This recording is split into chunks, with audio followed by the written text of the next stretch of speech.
Assalamualaikum sahabat-sahabat yang dirahmati Allah. Hari ini saya akan menceritakan kisah tentang azab seorang direktur PT Pertamina yang menyulap Pertalite menjadi Pertamax demi keuntungan pribadi namun, akhirnya mengalami kematian yang tragis tenggelam di dalam tangki timbun minyak. Sebelum kita mulai kisah ini bagi yang beragama Islam mari bersama-sama menuliskan sholawat kepada Nabi Muhammad sebagai bentuk kecintaan kita semoga kelak sholawat ini menjadi saksi untuk mendapat syafaat di akhirat. Jangan lupa untuk like dan subscribe karena dukungan kalian sangat berarti dalam menyebarkan dakwah Islam dan semoga menjadi amal jariah yang terus mengalir pahalanya. Malam itu kota Jakarta masih ramai dengan lampu-lampu kendaraan yang berkelap-kelip di jalanan. Di sebuah gedung pencakar langit dengan logo Pertamina di puncaknya, seorang pria berdiri di depan jendela kaca besar. Tangannya memegang gelas kristal berisi anggur mahal, sementara matanya menatap kemacetan di bawah. Pria itu adalah Rifai Siahaan, direktur utama Pertamina yang kaya raya dan dihormati. Wajahnya yang tampan selalu terlihat tenang, tetapi di balik itu tersembunyi keserakahan yang tak terpuaskan. Di dalam ruangannya yang mewah, seorang pria berkemeja putih dengan wajah gugup berdiri di hadapannya. Ia adalah Ferdi, seorang manajer produksi yang sudah bertahun-tahun bekerja di perusahaan itu. Pak, saya sudah cek ulang formula campuran ini. Ini bukan Pertamax asli. Kandungan oktannya lebih rendah. Kalau terus dijual seperti ini, bisa merusak mesin kendaraan masyarakat. Ucap Ferdi dengan suara gemetar. Rifai tersenyum kecil, lalu duduk di kursinya yang empuk. Ia menyesap anggurnya perlahan sebelum menjawab. Ferdi, kau sudah berapa lama bekerja di sini? 12 tahun, Pak. Jawab Ferdi cepat. Lalu kau pikir dengan 12 tahun itu kau lebih tahu daripada aku. Suara Rifai tetap lembut, tetapi ada ketegasan dingin di dalamnya. Ferdi menelan ludah. Ia tahu bosnya ini bukan orang yang mudah dibantah. Rifai melanjutkan. Ini bukan tentang benar atau salah. Ini tentang bisnis. Rakyat tidak akan peduli selama harga masih lebih murah sedikit. Yang penting kita untung. Dan aku tidak mau mendengar keluhan lagi soal ini. Ferdi mengepalkan tangannya, tetapi ia tak berani berkata lebih. Ia hanya mengangguk lalu mundur keluar dari ruangan itu. Rifai menyandarkan punggungnya dan tertawa kecil. Baginya, dunia hanya milik orang-orang yang cerdas dan berani mengambil risiko. Jika harus memanipulasi sedikit bahan bakar untuk keuntungan lebih besar, apa salahnya? Di luar gedung Pertamina, seorang pria tua bernama Pak Rahmat duduk di atas becak motornya yang sudah tua dan berkarat. Wajahnya penuh kerutan. Matanya menatap kosong ke jalanan yang mulai lengang. Hari ini mesinnya tiba-tiba mati di tengah perjalanan, membuatnya kehilangan beberapa pelanggan tetapnya. Ia sudah mencoba memperbaiki tetapi tetap saja mogok. Bensin ini ada yang aneh, gumamnya lirih, menatap jerigen kecil di tangannya. Bau bensinnya tidak seperti biasanya. Lebih tajam, lebih menyengat. Ia menghela napas panjang, lalu menunduk. Dalam hatinya ia berdoa, "Ya Allah, berilah keadilan bagi orang-orang kecil seperti kami." Tanpa ia sadari, langit malam mendadak terasa lebih gelap dari biasanya. Pak Rahmat duduk di sudut masjid kecil dekat rumahnya. Tangannya yang keriput terangkat ke langit. Matanya yang mulai rabun basah oleh air mata. Ia berbisik lirih. Suaranya bergetar di antara sepi malam. Ya Allah, aku hanya ingin mencari nafkah halal. Aku hanya ingin becakku bisa berjalan lagi. Jika ada yang menzalimi kami, wahai Allah, tunjukkanlah keadilan MU. Doanya begitu dalam, penuh harap. Di luar, angin malam berembus pelan, membawa aroma hujan yang mulai turun perlahan. Di tempat lain, di dalam sebuah restoran mewah, Rifai Siahaan duduk dengan santai. Di sekelilingnya, para pengusaha dan pejabat tinggi tertawa, menikmati hidangan mahal yang tersaji di atas meja marmer putih. Gelas-gelas anggur beradu pelan, dan suara musik klasik mengalun lembut di udara. Kau benar-benar jenius, Rifai. Seorang pria berjas hitam berkata sambil menepuk bahu Rifai. Dengan cara ini, kita bisa untung berkali lipat tanpa perlu takut rugi. Rifai menyeringai, menikmati pujian itu. Ini hanya soal keberanian. Selama kita tahu bagaimana mengaturnya, tidak ada yang perlu dikhawatirkan. Tapi di luar restoran, langit mendung semakin pekat. Hujan turun lebih deras, mengguyur jalanan Jakarta yang kini mulai sepi. Dan di sudut masjid kecil itu, Pak Rahmat masih bersujud lama. Malam itu, ia bermimpi. Dalam tidurnya, ia melihat sebuah tangki minyak besar, hitam pekat, dan di dalamnya ada sosok yang menjerit meminta tolong. Suara itu menggema, menyayat telinga. Saat ia mencoba mendekat, sosok itu meronta-ronta. Tangannya mencakar permukaan minyak yang menghitam, tetapi semakin lama semakin tenggelam. Pak Rahmat terbangun dengan tubuh gemetar. Dadanya berdebar kencang. Ia tak mengerti arti mimpi itu, tetapi hatinya merasa ada sesuatu yang akan terjadi. Sesuatu yang besar. Di tempat lain, Rifai berdiri di depan jendela kamar hotelnya yang mewah. Ia menatap hujan deras yang turun, lalu merasakan sesuatu yang aneh. Udara di sekitarnya mendadak terasa lebih dingin. Bulu kuduknya meremang tanpa sebab.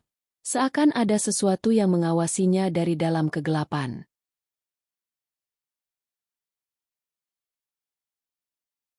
Pagi itu, Rifai Siahaan tiba di depo penyimpanan bahan bakar di pinggiran Jakarta.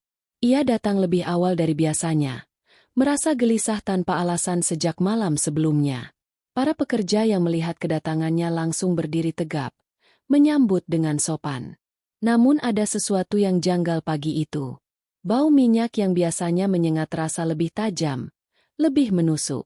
Seorang teknisi bernama Ali berjalan mendekat dengan raut wajah cemas. Pak Direktur, kami menemukan sesuatu yang aneh di salah satu tangki penyimpanan. Sebaiknya Bapak lihat sendiri. Rifai mengerutkan dahi. Tanpa banyak bicara, ia mengikuti Ali menuju tangki terbesar di area itu. Tangki raksasa itu berdiri kokoh, dengan cat putih yang mulai pudar karena waktu. Suara dengungan mesin terdengar samar, bercampur dengan suara burung gagak yang entah kenapa berputar-putar di atasnya. Ali menunjuk ke bagian atas tangki. Kami melakukan pemeriksaan rutin tadi pagi, dan minyak di dalamnya bergerak sendiri, Pak. Seperti ada sesuatu yang hidup di dalamnya. Rifai mendengus, merasa omongan itu tidak masuk akal. Jangan bicara yang tidak-tidak. Mungkin cuma efek suhu atau tekanan udara. Tidak, Pak. Sahut Ali cepat. Kami juga mendengar suara dari dalamnya. Suara seperti seseorang yang terjebak. Kata-kata itu membuat Rifai terdiam sejenak. Bayangan mimpi buruknya tadi malam terlintas di pikirannya. Tetapi ia segera mengusirnya. Ia menaiki tangga besi menuju puncak tangki, lalu membuka penutupnya. Bau bahan bakar yang menyengat langsung menyergap hidungnya, membuatnya sedikit pusing. Ia menatap ke dalam, melihat permukaan minyak yang hitam dan pekat. Awalnya tenang, tapi kemudian ada riak kecil di permukaannya. Lalu muncul gelembung-gelembung udara, diikuti oleh sesuatu yang menyeramkan. Bayangan hitam mulai membentuk sosok. Samar-samar, ada wajah seseorang di dalam cairan minyak itu. Wajah yang pucat, dengan mata kosong yang menatap ke arahnya. Rifai tersentak mundur. Jantungnya berdetak kencang. Apa-apaan ini? Bisiknya dengan suara bergetar. Ali dan beberapa pekerja di bawah melihat ekspresi panik di wajah bos mereka. Pak, ada apa? Rifai tidak menjawab. Tubuhnya terasa kaku, keringat dingin mulai mengalir di pelipisnya. Sosok di dalam tangki semakin jelas. Mulutnya bergerak seperti berbisik sesuatu, tetapi suara yang keluar hanyalah bunyi gemuruh minyak yang bergolak. Tiba-tiba, tangan Rifai terpeleset. Kakinya kehilangan keseimbangan. Dunia terasa berputar saat tubuhnya melayang di udara. Lalu jatuh langsung ke dalam kegelapan minyak yang bergejolak. Teriakan nyaringnya menggema di seluruh area depo. Dan kemudian, sunyi. Pekerja-pekerja yang berada di bawah tangki terdiam membeku. Wajah mereka pucat pasi. Suara jeritan Rifai Siahaan tadi masih menggema di telinga mereka. Tetapi kini yang terdengar hanyalah suara minyak yang bergolak. Ali berlari panik ke tangga besi, diikuti beberapa teknisi lain. Pak Direktur, Pak Rifai. Suaranya gemetar. Matanya mencari-cari sosok bosnya di dalam cairan hitam pekat itu. Tetapi yang mereka lihat hanyalah permukaan minyak yang berputar perlahan. Cepat! Matikan aliran ke tangki ini, teriak Ali. Beberapa pekerja langsung bergegas ke ruang kontrol. Namun sebelum mereka sempat menyentuh tombol darurat, sesuatu terjadi. Gelembung-gelembung besar kembali muncul di permukaan minyak. Suara gemuruh terdengar dari dalam, seperti ada sesuatu yang bergerak di bawah sana. Dan lalu, jeritan itu kembali terdengar. Bukan jeritan manusia biasa. Suara itu melengking, bercampur dengan suara serak yang tak bisa dijelaskan. Seolah-olah ada makhluk lain yang ikut berteriak bersama Rifai. Pekerja-pekerja di atas tangki saling berpandangan dengan napas memburu. Tubuh mereka gemetar, merasakan hawa dingin yang tiba-tiba menyelimuti sekitar. Beberapa dari mereka mulai mundur perlahan. Ketakutan menjalar di hati mereka. Ali masih berdiri di tepi tangki, mencoba meyakinkan dirinya bahwa Rifai masih bisa diselamatkan. Pak Rifai, kalau bisa dengar, coba tahan napas. Kami akan turunkan tali. Suaranya parau. Tangannya bergerak cepat melemparkan tali penyelamat ke dalam minyak. Tetapi yang terjadi selanjutnya membuatnya nyaris kehilangan akal. Sesuatu menarik tali itu ke bawah. Dengan kekuatan yang tak terlihat, tali penyelamat melilit sendiri, tertarik ke dalam minyak dengan kecepatan yang mustahil. Ali melepaskan pegangannya dengan panik, mundur dengan mata terbelalak. Astagfirullah, ini bukan hal yang wajar, bisiknya ketakutan. Minyak di dalam tangki mulai bergolak lebih keras. Dan di antara riak yang muncul, sesuatu menyembul ke permukaan. Sesuatu yang membuat para pekerja berteriak ngeri. Sepasang tangan mencuat dari dalam minyak. Tetapi tangan itu bukan lagi milik manusia biasa. Kulitnya hitam pekat, seperti terbakar. Jemarinya mencakar udara, menciptakan bunyi mencicit yang membuat bulu kuduk berdiri. Dan di antara gelombang minyak yang bergejolak, wajah Rifai muncul perlahan. Matanya kini kosong. Mulutnya terbuka lebar, tetapi tidak ada suara yang keluar. Tubuhnya terombang-ambing, tetapi tak benar-benar mengapung. Seakan sesuatu masih menariknya ke bawah. Pekerja-pekerja mulai berlari ketakutan, meninggalkan area tangki. Ali masih berdiri di tempatnya, tetapi lututnya lemas, hampir jatuh berlutut. Ia menatap sosok bosnya yang tak lagi tampak seperti manusia seutuhnya. Dan sebelum ia bisa melakukan sesuatu, Rifai kembali ditelan minyak. Kali ini, tanpa suara, tanpa perlawanan. Hanya menyisakan permukaan minyak yang kembali tenang, seolah tak pernah terjadi apa-apa. Suasana di depo Pertamina berubah mencekam. Para pekerja yang menyaksikan kejadian tadi berlarian menjauh, sebagian bersembunyi di balik truk tangki, sementara yang lain langsung meninggalkan area dengan wajah ketakutan. Ali masih berdiri di tepi tangki, tubuhnya gemetar hebat, napasnya tersengal, matanya terus menatap permukaan minyak yang kini kembali tenang. Seperti tak pernah terjadi apa-apa. Seperti tidak ada yang baru saja tenggelam di dalamnya. Ia menoleh ke arah ruang kontrol, melihat para teknisi yang masih terpaku di tempatnya. Cepat, hubungi petinggi perusahaan. Kita harus segera mengeringkan tangki ini. Suaranya parau. Hampir tak terdengar karena jantungnya berdegup terlalu kencang. Tetapi sebelum seseorang sempat bergerak, suara dentuman keras menggema di udara. Brak! Seluruh pekerja menoleh dengan wajah ngeri. Suara itu berasal dari dalam tangki. Sesuatu menghantam dinding besi dari dalam, begitu kuat hingga menimbulkan getaran. Brak! Brak!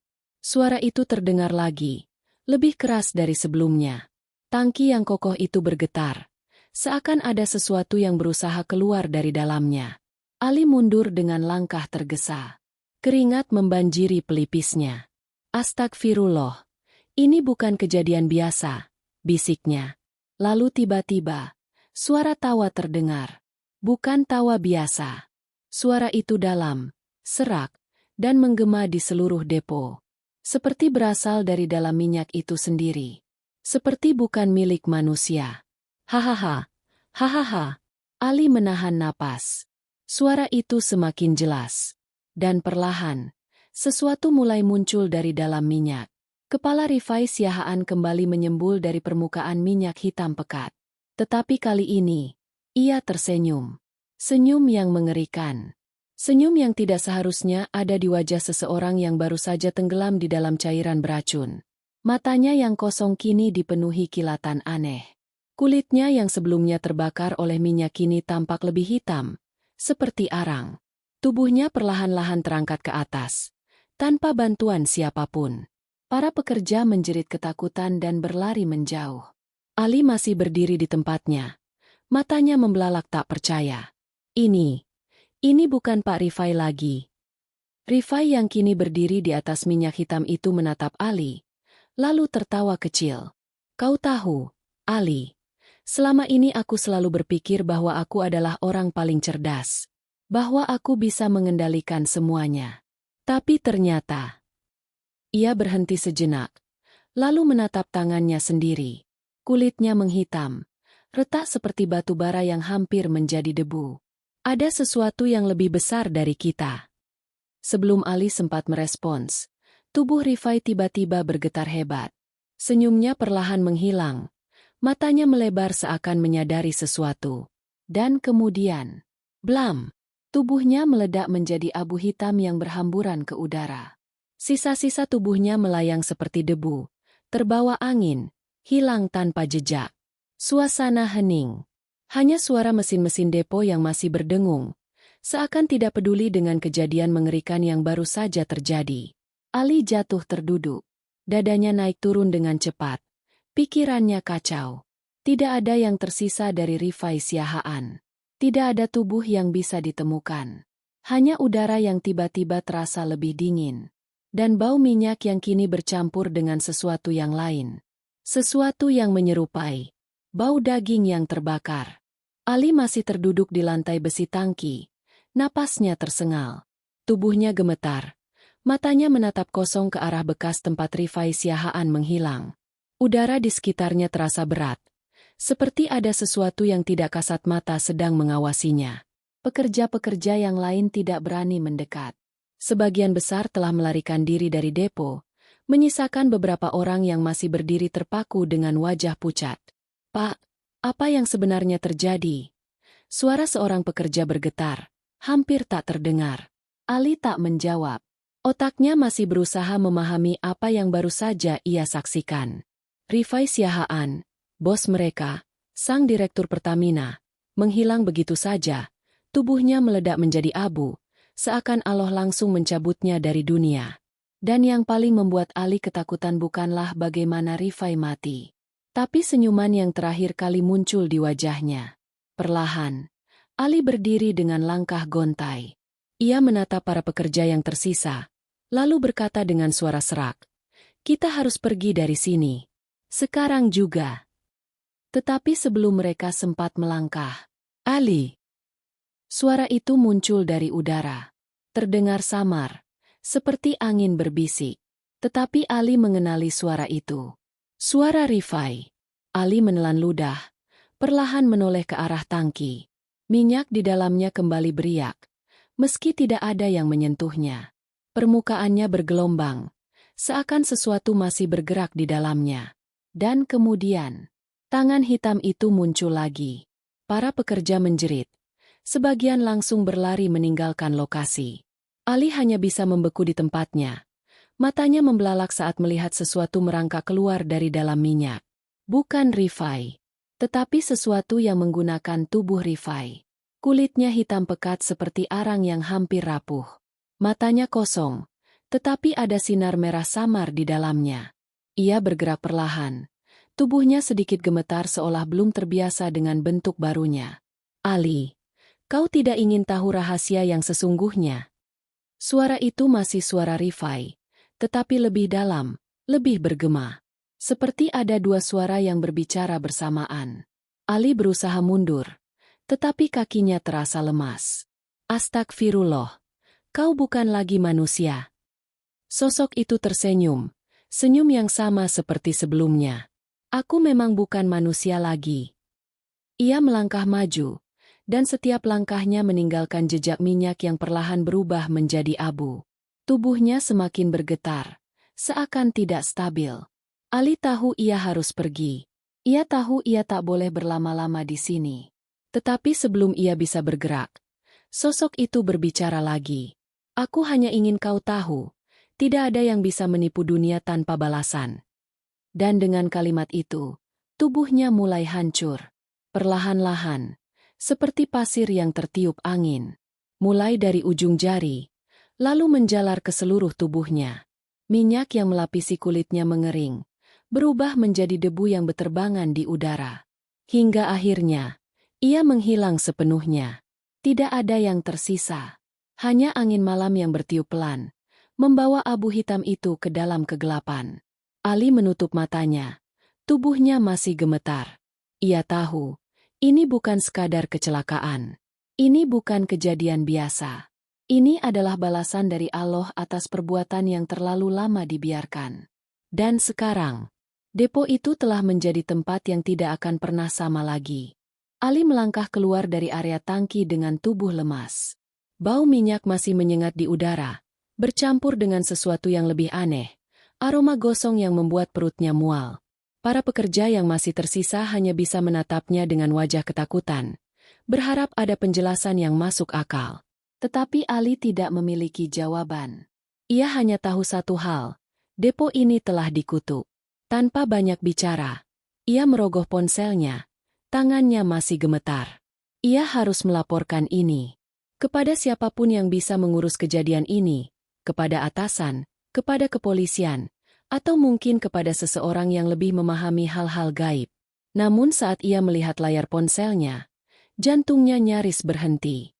Layar itu penuh dengan angka-angka acak, deretan kode dan simbol yang tidak bisa ia pahami. Layar itu berkedip-kedip, berganti-ganti sendiri, sebelum tiba-tiba sebuah pesan muncul. Tidak ada yang bisa menipu dunia tanpa balasan. Ali membanting ponselnya ke lantai. Napasnya semakin memburu, keringat dingin mengalir di pelipisnya. Ini bukan lagi sekadar kecelakaan atau peristiwa tragis. Ini adalah sesuatu yang lebih besar. Sesuatu yang mengingatkan bahwa keserakahan manusia selalu berujung pada kehancuran. Suara langkah kaki terdengar dari belakangnya. Ia menoleh cepat. Tetapi yang ia lihat hanyalah bayangan-bayangan yang bergerak di antara pipa-pipa besar.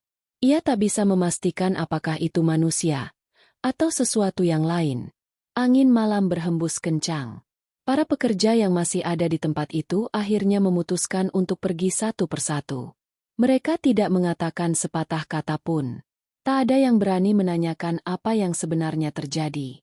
Dan ketika Ali menjadi orang terakhir yang meninggalkan area tangki, ia mendengar sesuatu. Sebuah bisikan. Bisikan yang berasal dari dalam tangki. Aku masih di sini, Ali. Ali menutup matanya rapat-rapat, menggigit bibir untuk menahan rasa takutnya. Lalu, tanpa menoleh ke belakang, ia melangkah pergi, meninggalkan depot yang kini tak lagi sama.